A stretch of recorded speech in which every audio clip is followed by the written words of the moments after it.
Tonight on Reporting Scotland, the First Minister says the owners of Grangemouth refinery have made a premature decision in closing it. With 400 jobs to go at the site and many more in the supply chain depending on it, workers say they've been let down by governments who've failed to prepare for the closure. There's people angry, people disappointed, there's people worried, but it's the uncertainty that this still creates. It's been a terrible day for Grangemouth yesterday, and that's going to continue for months yet. Also in tonight's programme, the Chief Executive of Edinburgh Rape Crisis Centre stands down after it was found to have failed to protect women-only spaces. Is it the Games no one wants? Australia offers a multi-million-pound investment for Glasgow to host the 2026 Commonwealth Games. Coming up in the sport, Rangers boss Philippe Clement says James Tavernier wants to feel the love back after coming under fire from fans following the Old Firm defeat. And the Glasgow to London sleeper, as you've never seen it before. It's the setting for a new primetime thriller. Hello, I'm Sally Magnuson. Welcome to Friday's programme.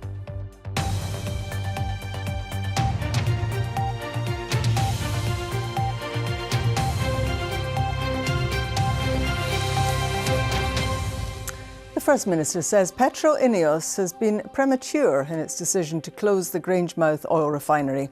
John Swinney also denied a lack of action from his government over the closure, although unions have accused both the Scottish and UK governments of not doing enough to prepare for a transition away from fossil fuels.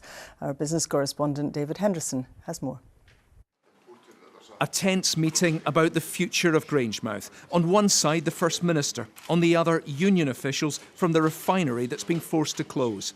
It's clear the impact of that announcement was still sinking in. The mood's as you expect. I mean, it's a varying spectrum. There's people angry, people disappointed, there's people worried, but it's the uncertainty that this still creates, because let's not forget that we still don't know exactly. We've got a proposed timeline for the closure of the site, but we don't know who will be left in the future terminal. We don't know if we can secure opportunities elsewhere. This refinery will close by next summer with the loss of 400 jobs. The First Minister clearly unhappy with that abrupt timescale. What I consider to be a premature decision by Petro Ineos to close the refinery in the second quarter of 2025. I think that decision is far too early, and we have to focus now on making sure that we support the workforce, that we create the opportunities and work to create the opportunities that will ensure people are able to sustain their employment and to make their economic contribution in this community, and that this community has got a future. Why then will the site close? The owners blame the energy transition. Demand for their fuel is falling, they say, and will shrink further still when new petrol and diesel cars are banned. Union officials say the warning signs were there, but ministers were slow to react. The failure of government to plan properly for a just transition will leave thousands of people out of work at Grangemouth, but also thousands in the future if we don't get it right. The Scottish and UK governments are looking to turn this refinery site into a renewable energy hub, perhaps creating biofuels for cars and planes. But that could take years to happen, and that's time the workforce here just doesn't have. UK ministers insist Grangemouth has a bright future. The reason I think we have an industrial problem in Scotland is because the previous government didn't concentrate on this. They sent a message out to the industry and to the markets that they didn't back or didn't fully support that just transition. So it's up to us now as a government to prove that it can be done, prove to the workforce there are the jobs there of the future. Ambitious climate change targets will require a huge effort to reshape the UK's energy system. Yeah, I think the big lesson we can see from Grangemouth is this is real people, real jobs, real families on the back of it. If we get it right, we can take the jobs from one sector and transfer that capability to another sector. This will require planning, long-term thinking and close collaboration between government and industry and the workforce to set us up for success. So as the closure date looms, all here will be wondering just how soon new plans can emerge to help this refinery and its workforce move on.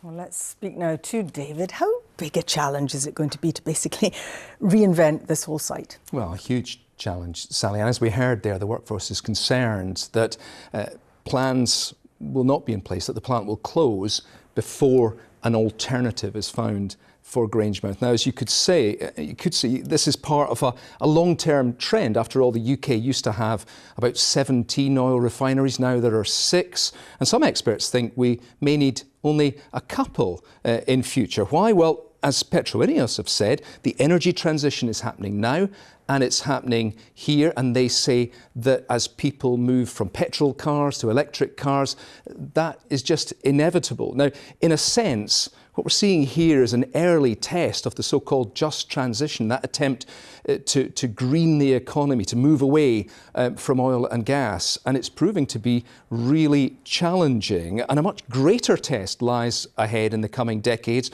with Scotland's oil and gas industry, with 80,000 workers or more. So this will really test the way that government works with business, with unions, with its workforce, so that new green jobs are in place before the closures begin.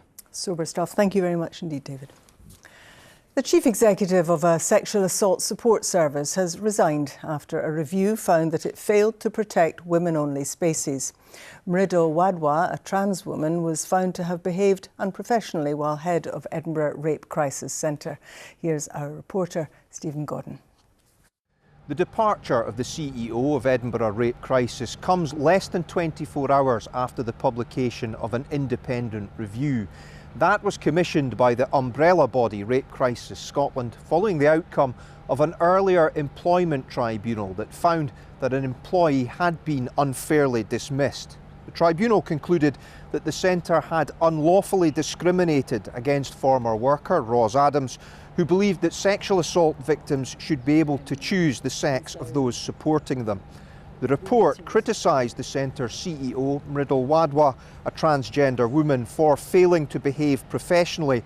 It also concluded that some staff at Edinburgh Rape Crisis had a negative impact on some of the women they were meant to be helping, and that the centre didn't put the needs of survivors first. In response to the report, the board of Edinburgh Rape Crisis said it's working to ensure that its services meet the required standards, confirming the departure of Mrido Wadwa this morning. In a statement, the board said that the time was right for a change of leadership. Commonwealth Games Australia have offered a surprise multi-million-pound investment to help Glasgow secure the Games in 2026. The Australian state of Victoria pulled out of hosting the Games itself last year because of financial concerns. Commonwealth Games Scotland stepped in with an offer to host a scaled-down version, but the Scottish Government have yet to give their backing. Our sports news correspondent Chris McLaughlin joins us now. Chris, why would Australia be offering Glasgow money to host a Games that they didn't want? Well, it's a twist to a tale that has become something of a saga, Sally. Remember, Glasgow hosted successfully here in 2014.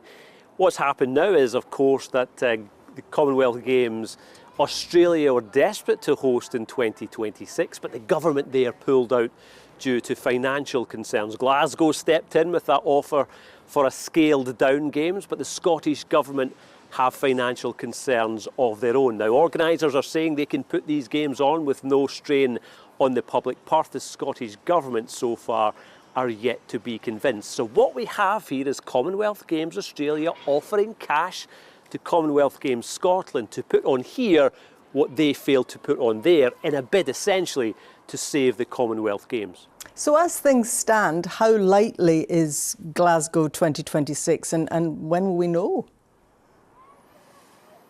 That's the big question. It really is at the moment, Sally, on something of a knife edge. The Scottish Government have concerns not only about the finances, but also potential reputational damage.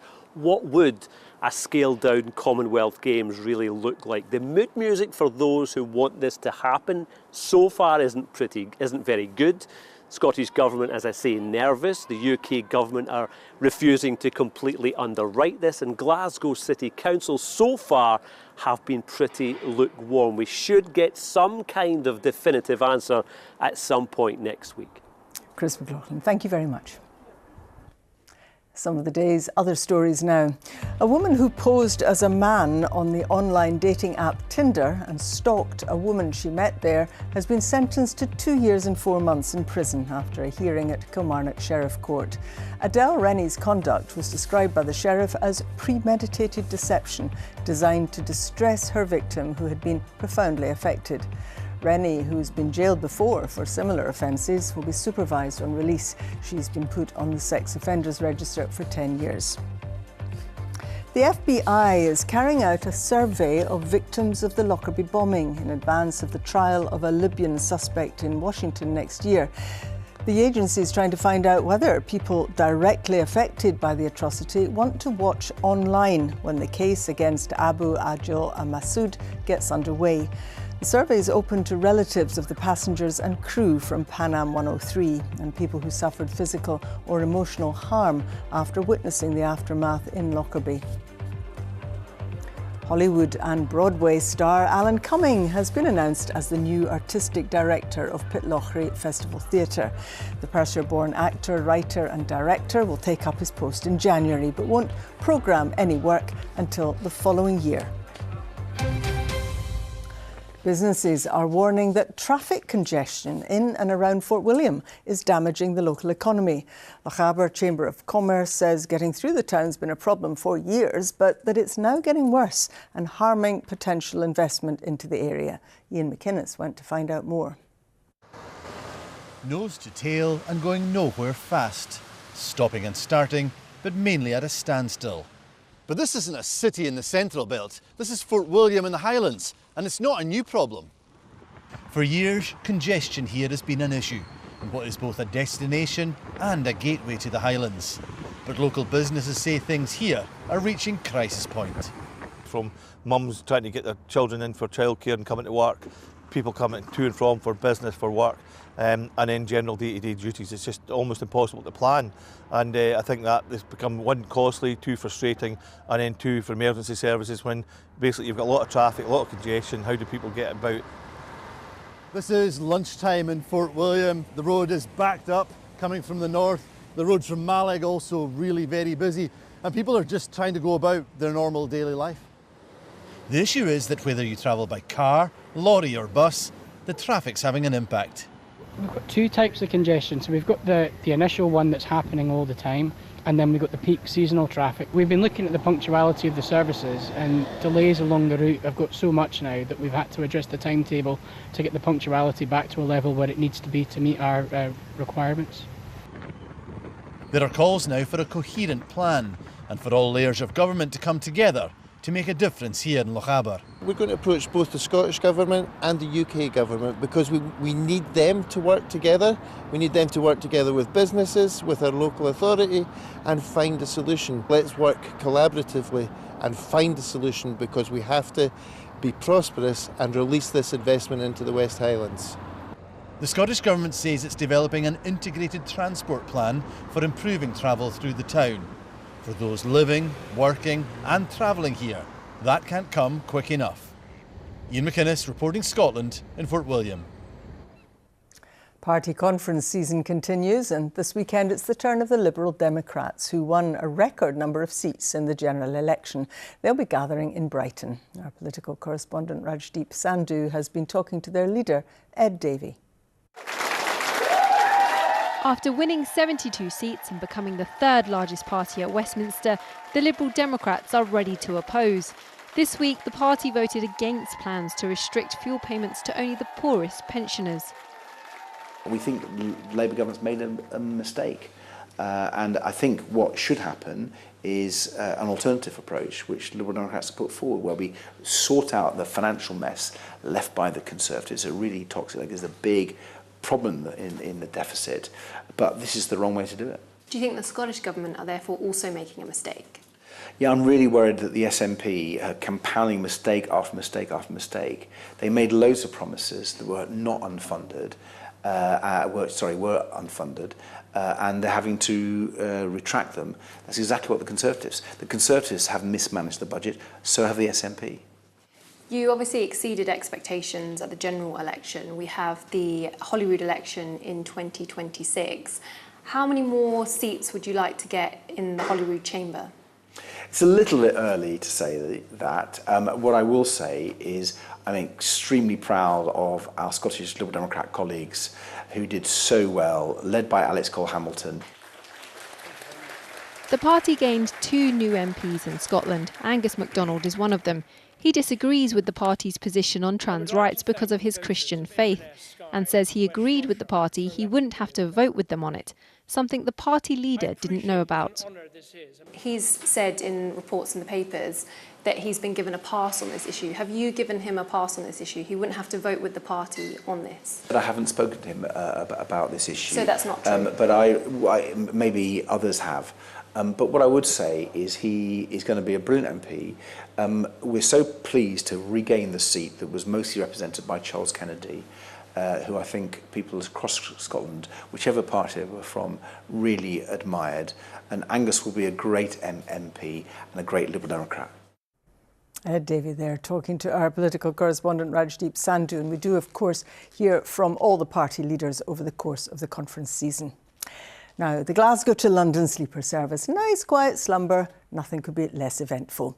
Whether that's still your view after a new BBC One drama departs from Central Station this Sunday night, well, we'll see.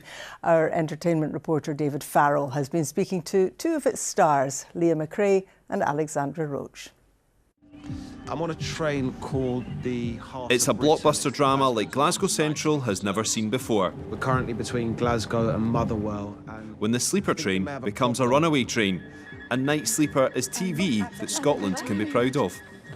I remember reading the script for the first time and reading the opening sequence, which I think a lot of Scots, especially Glaswegians, will feel really proud of because the city just looks stunning, the station looks stunning, there's loads of nice aerial shots, and it does make you really proud to see the city on a big national stage like that. It's really cool. Replica sleeper train carriages were created at a film studio in the north of Glasgow, making it one of the most dynamic film sets in TV drama today.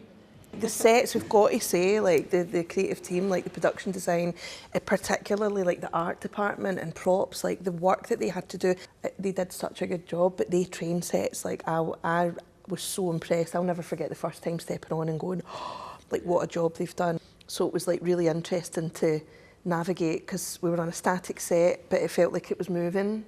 And so we also had to do a bit of movement. We're on the 9 Alpha 272.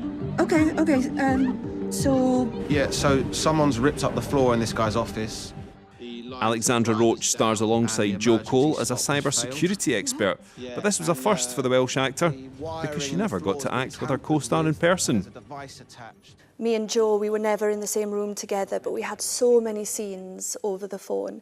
And to begin with, I was thinking, like, how are we going to do this? But by the end, it became a real anchor for Abby, for the character. You get to really know who Abby is in those situations. Will you both be getting on sleeper trains anytime soon? I don't know. I don't know if I'm honest. Well, you spent a lot of time on that train. I was on that train for a long time and it did not behave. And I haven't been on it, so I'd like to go on. No matter what, it's going to be a journey we'll never forget. David Farrell, reporting Scotland. Does that give you the heebie-jeebies then? It does a bit. I have to say as well, Sally, I actually dropped my mum to the sleeper train the other night to London and I'm hoping it wasn't anything like that. I shall be watching. Thanks very much. What you got for us tonight? Plenty on the go. Club football's back this weekend, Sally. Thanks very much. Yeah, so the Rangers boss, Philippe Clement, says that James Tavernier is motivated to feel the love back from everyone at the club after coming in for some heavy criticism following the Old Firm defeat. The Ibrox captain was confronted by some fans outside the club's stadium after the match. His manager, who also insisted there had been no bids for the fullback, says the extra attention comes with the territory. It's part of being captain. It's part of being captain, and I have to say he takes it really mature. And he's very motivated to get really good results the next couple of months and to get the love back of everybody in the club. The love is from a lot of people still there. A lot of and some people were very, very disappointed after the Celtic game. What we can understand, because we were also. Next up for Rangers is a trip to Tannadice to play third-placed Dundee United. But despite their promising start, Jim Goodwin says they're not getting carried away. United have won 2 and drawn 2 of their opening 4 league games and are in the quarter-finals of the League Cup. It's been a really positive start. You know, the hard part for me, I suppose, is trying to temper people's expectations, and you know, because you get off to such a positive start, people start thinking about getting too far ahead of themselves, and you know, I'm trying to make sure that the players don't do that. You know, it is a good start, but that's all it is. Aberdeen are aiming to maintain their impressive winning run, and manager Jimmy Tilleen says forward Duke is smiling and happy after returning to training with the squad. The 24-year-old Cape Verde international failed to return for pre-season during the summer as he looked to force a move away from Pittodrie. He was then disciplined by the club, but his manager says he's now showing the correct qualities. That's the way of me and my team to help players to adapt quick and be ready to play for Aberdeen, and it's the same for Duke. That's our job, and for him it's about how much passion and how we train and these kind of things is the most important for him, and he showed a lot of good qualities already, and he's integrated really well with the squad, so for us it can be a good injection for the future.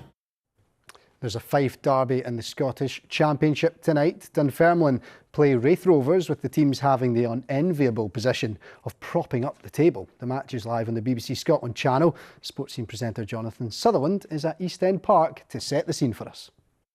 Welcome to the Kingdom of Fife and a right royal derby duel between Dunfermline Athletic and Raith Rovers. Dunfermline, bottom of the championship table, Raith Rovers second bottom, so a real whiff of doom and gloom about this first Fife derby of the season on Friday the 13th.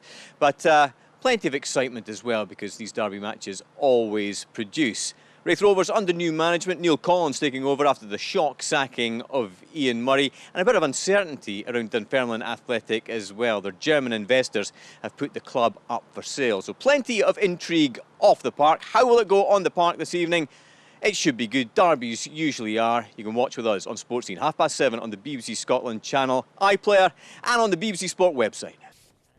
And finally, the former world 1500 metre champion Jake Whiteman says he has the fire inside to continue competing until the Olympic Games in Los Angeles in 4 years' time. Whiteman was scheduled to compete in the 800 metres at the Paris Olympic Games, but tore his hamstring at a training camp just before the event began and was forced to withdraw. Despite also suffering foot and calf injuries in the past year, the 30-year-old has set his sights on wearing the Great Britain vest in LA. I don't think I could deal with too many more big blows like I have, so I'm hoping that I can have potentially 4 years of unbroken training and racing, which is what I desperately need. I wouldn't be wanting to do it, like, for me, if I'm doing this sport, I'm doing it to try and be the best I can be and keep improving, which for me, that's now like going to champs and obviously trying to win them and medal. So I still believe I can do that. Also, a wee bit of motivation trying to get to LA, isn't it? Not a bad setting. Absolutely. But listen, what about that? Seven Scots in contention? I know what I'm doing this weekend, Sally. I'm watching every bit of the Irish Open. Thanks very much indeed. Now, the Star Wars and Trainspotting actor Ewan McGregor has been awarded a coveted star on the legendary Hollywood Walk of Fame. The 53-year-old from Crieff, who played Obi-Wan Kenobi in the Star Wars prequel trilogy, said he was particularly moved that his award was placed beside that of the movie franchise's original Princess Leia, the late actress Carrie Fisher. All my life, since I was just a little boy, I wanted to be an actor. And I feel like that's what I was meant to do, and I'm so blessed to be able to do it. I'm so blessed to be able to live a creative life. And it's time now for the weather, and I was distracted there by just having noticed that wonderful picture of the Northern Lights. We were talking about it last night, weren't we, Sally? Woo. And it certainly delivered for many of our weather watchers. Scores of photos coming in. A bit more on the way tonight, but the problem is a lot of cloud around, unfortunately. Thank you very much indeed. Very good evening to you. We've had some decent spells of sunshine across many parts of the country once again today, but cloud has been building, moving in from the west as a weather front approaches, bringing some rain too. So as we head through the next few hours, you can see that cloud reaching all parts, outbreaks of rain turning heavy around the west coast, strengthening winds from the southwest as well. Temperatures around 8 to 10 Celsius initially, but actually overnight they will be climbing. So it's a cloudy and windy start to the day tomorrow, not as cold as this morning either. Here's the culprit, low pressure up towards Iceland, and you can see weather fronts tracking eastwards across the country. So tomorrow is a cloudy day. And it's certainly a windy day too. Some patchy outbreaks of rain in the morning, bit of mist and murk around some coasts and hills. A little bit of brightness, likely towards parts of East Lothian, the eastern borders, in towards the far northeast. But you can see that rain pushing in across the west. That will be turning heavy, pushing in towards west central Scotland mid-afternoon. But take a look at the temperatures, 16, 17, 18 degrees, much warmer compared with what we've seen of late. As that rain clears away from the West Nile, something brighter pushing in here, but the winds will be strong, near gale force at times around some exposed western coast. Cloudy with patchy rain there across Orkney and Shetland. So for those hill walking or climbing, it will be windy, at times gusting in excess of 60 miles an hour and perhaps higher than that. So exposed ridges and summits, challenging conditions with rain pushing in towards the west. In the east, some bright skies and then cloud thickening, but the rain probably not arriving here till much later in the day. Then as we head in towards tomorrow evening and tomorrow night, that rain still with us, becoming confined towards the far south and then lingering through parts of Dumfries and Galloway and the borders. Elsewhere, brightening up as we approach Sunday with a few showers. Those showers could well turn heavy across the northwest, maybe some rumbles of thunder. Temperature-wise, around about the mid to high teens and increasing amounts of sunshine as we head through towards the end of the afternoon. The winds lighter and now more westerly. Next week, take a look at this. High pressure situated overhead. That means predominantly dry and settled, predominantly sunny. The warmth returns. This is what I mean. Take a look at the outlook. This is Monday to Friday next week. The icons there say it all really. And temperatures 18, 19, 20 degrees. That could be a rather conservative estimate, maybe more like low 20s. Summer isn't done with us just yet. How about that, Sally? Wow, we're all stunned. Thanks very much, Chris. Tonight's main news again. The First Minister says the owners of Grangemouth refinery have made a premature decision in closing it. But John Swinney denied there had been a lack of action by the Scottish Government over the closure. And McAlpine will be here with your late news at around 10:30 tonight. But until then, from everyone on the team, do enjoy your evening. Bye-bye.